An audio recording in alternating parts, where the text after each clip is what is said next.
Em um tempo de desespero e silêncio, o povo de Israel vagava em meio às ruínas de sua própria história.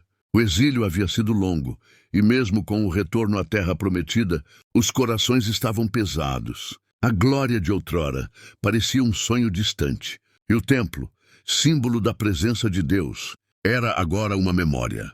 Era um momento de perguntas sem resposta, de orações que ecoavam como gritos em um vale vazio.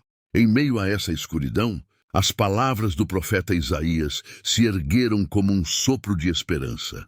Desde a antiguidade, ele declarou: não se ouviu, nem com o ouvido se percebeu, nem com os olhos se viu um Deus como o nosso, que trabalha para aquele que nele espera. O silêncio foi quebrado. Era como se o próprio céu se inclinasse para ouvir o clamor de um povo quebrantado. As palavras carregavam uma força inexplicável.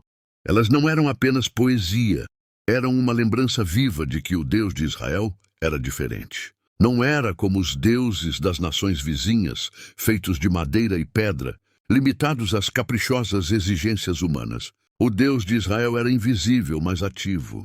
Mesmo quando tudo parecia perdido, ele trabalhava. Mesmo quando os olhos humanos não conseguiam ver, ele agia para aqueles que depositavam sua confiança nele. Os anciãos se reuniam à noite ao redor de fogueiras, recontando as histórias de libertação. Falavam do Deus que abriu o Mar Vermelho, que alimentou o povo com o maná no deserto, que derrubou os muros de Jericó. Esse Deus ainda é o mesmo, insistiam com olhos brilhantes de fé. Os mais jovens, inicialmente incrédulos, começaram a ser contagiados por aquela esperança.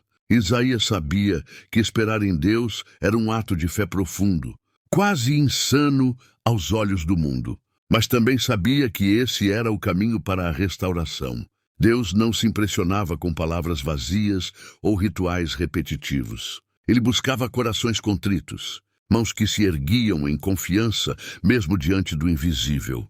A reconstrução do templo começou. Pedra sobre pedra, em meio a lágrimas e cânticos, o povo trabalhava. Mas não era apenas um edifício que estava sendo erguido.